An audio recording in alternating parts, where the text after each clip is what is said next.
ಉಗ್ರರ ದಾಳಿಯ ಹೆಸರಿನಲ್ಲಿ ಭಯ ಹುಟ್ಟಿಸಿ ವಂಚನೆ ಮಾಡಿದಂತಹ ಆರೋಪಕ್ಕೆ ಸಂಬಂಧಪಟ್ಟ ಹಾಗೆ ಇಡಿ ಮತ್ತು ತನಿಖಾ ಏಜೆನ್ಸಿ ಅಂತ ಹೆದರಿಸಿ ಡಿಜಿಟಲ್ ಅರೆಸ್ಟ್ ಡ್ರಾಮಾ ಆಡಲಾಗಿದೆ.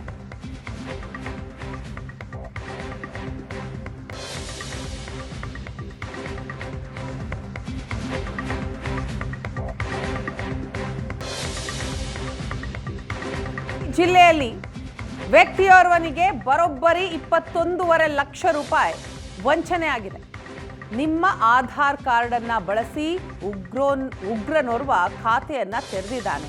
ಖಾತೆಯ ಮೂಲಕ ಉಗ್ರಗಾಮಿ ಹಣದ ವ್ಯವಹಾರವನ್ನ ಮಾಡಿದ್ದಾನೆ. ನೀವು ವಿಚಾರಣೆ ಎದುರಿಸಬೇಕಾಗುತ್ತೆ ಅಂತ ಹೇಳಿ ಬೆದರಿಕೆ ಹಾಕಿರುವಂತಹ ಪ್ರಕರಣ ಇದು. ನಾಗಭೂಷಣ ಬೂದಿಹಾಳ ಎಂಬುವವರಿಗೆ ಸೈಬರ್ ವಂಚನೆಯಾಗಿದೆ. ಹಾವೇರಿ ಜಿಲ್ಲೆ ಹಾನಗಲ್ ತಾಲೂಕಿನ ಅಕ್ಕಿ ಆಲೂರು ಗ್ರಾಮದ ನಿವಾಸಿ ಈತ LIC ಏಜೆಂಟ್ ಆಗಿ ಕೆಲಸ ಮಾಡ್ತಾ ಇದ್ದ ನಾಗಭೂಷಣ್ ಬೂದಿಹಾಳ್. ಆತನಿಗೆ ಸೈಬರ್ ವಂಚನೆ ಆಗಿದೆ. ಇನ್ನು ವಾಟ್ಸಪ್ ಆಡಿಯೋ ವಿಡಿಯೋ ಕಾಲ್ ಮೂಲಕ ವಿಚಾರಣೆ ನಾಟಕ ಮಾಡಲಾಗಿದೆ. CBI, ED, ATS ಏಜೆನ್ಸಿ ಅಧಿಕಾರಿಗಳು ಅಂತ ಪರಿಚಯಿಸಿಕೊಂಡಿದ್ರು ವಂಚಕರು. ರಣಬೀರ್ ಸಿಂಗ್, ಪ್ರದೀಪ್ ಕುಮಾರ್, CBI ಅನ್ನೋ ಹೆಸರಿನಲ್ಲಿ ಕರೆ ಮಾಡಿದ್ರು. WhatsApp audio video call May 12ರಿಂದ ಮೇ 28ರವರೆಗೂ ನಿರಂತರವಾಗಿ ಕರೆ ಮಾಡಿ ನಾಗಭೂಷಣ್ಗೆ ಕಿರುಕುಳವನ್ನ ಕೊಟ್ಟಿದ್ದಾರೆ.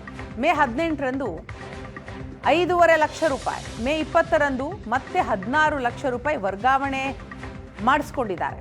ಒಟ್ಟು ವಿವಿಧ ಖಾತೆಗಳಿಗೆ 21.5 ಲಕ್ಷ ವರ್ಗಾವಣೆಯಾಗಿದೆ. ಈ ರೀತಿ ಖದೀಮರು ಸೈಬರ್ ವಂಚನೆಯನ್ನ ಮಾಡಿದ್ದಾರೆ. 5/2026 29/5/2026 ಆ ಅವಧಿಯಲ್ಲಿ ನಮಗೆ CBI ಆಫೀಸರ್ಸು ಮತ್ತು ED ಆಫೀಸರ್ಸು ಅಂತ ಹೇಳಿ ಕಾಲ್ ಮಾಡಿದರು. ಅವರು ಕಾಲ್ ಮಾಡಿಬಿಟ್ಟು ಪಹಲ್ಗಾಮಲ್ಲಿ ಇರ್ತಕ್ಕಂಥ ಒಬ್ಬ ಉಗ್ರ ನಮ್ಮ ಕಡೆ ಸಿಕ್ಕಿದ್ದಾನೆ, ಅವನು ನಿಮ್ಮದೆಲ್ಲ ಬ್ಯಾಂಕ್ ಡೀಟೇಲ್ಸು ಕೊಟ್ಟಿದ್ದಾನೆ, ನಿಮಗೆ 15% ಅದರಲ್ಲಿ ಲಾಭ ಕೊಟ್ಟಿದ್ದೀನಿ ಅಂತ ಶೇರ್ ಮಾಡಿದ್ದಾನೆ. ಸಂಬಂಧಪಟ್ಟ ಎಲ್ಲ ಒಂದಷ್ಟು ಬ್ಯಾಂಕ್ ಅಕೌಂಟನ್ನು ನಾವು ಸೀಸ್ ಮಾಡಿದ್ದೀವಿ, ಅದರಲ್ಲಿ ಬ್ಯಾಂಕ್ ಅಧಿಕಾರಿಗಳು ಶಾಮೀಲಾಗಿದ್ದಾರೆ. ಸೊ ನಿಮ್ಮದು 15% ಲಾಭ ನಿಮ್ಮ ಅಕೌಂಟಿಗೆ ಹೋಗಿರೋದಕ್ಕೆ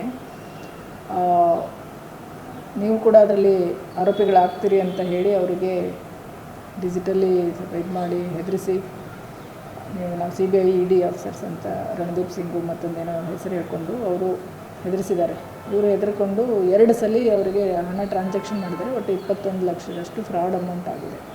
ಅದಾದಮೇಲೆ ಇವರಿಗೆ ಗೊತ್ತಾಗುತ್ತೆ ಇದು ಫ್ರಾಡ್ ಇದೆ ಅಂಥೇಳಿ. ಆವಾಗ ನಮ್ಮ ಹತ್ರ ಬಂದು ಕಂಪ್ಲೇಂಟ್ ಕೊಡ್ತಾರೆ. 1930 ಕಾಲ್ ಮಾಡ್ತಾರೆ. ಆ್ಯಕ್ಚುಲಿ 1930 ಆದ ತಕ್ಷಣ ನಮಗೇನು ನಮ್ಮ ಅಮೌಂಟ್ ಹೋಗಿದೆ ಅದಾದ ತಕ್ಷಣ ಗೋಲ್ಡನ್ ಅವರಲ್ಲಿ ಕಾಲ್ ಮಾಡಿದ್ರೆ ಇಮಿಡಿಯೇಟ್ ನಮಗೆ ಬ್ಲಾಕ್ ಮಾಡಲಿಕ್ಕೆ ಅನುಕೂಲ ಆಗುತ್ತೆ. ಬಟ್ ಇದು over the period of time ಆಗ್ತಾ ಬಂದಿರೋದ್ರಿಂದ ಅಮೌಂಟು ಈಗ ನಮ್ಮ ಸೈಬರ್ ಕ್ರೈಮ್ ಪೊಲೀಸ್ ಸ್ಟೇಷನ್ನಲ್ಲಿ ಇದು ಕಂಪ್ಲೇಂಟ್ ದಾಖಲಾಗಿದೆ.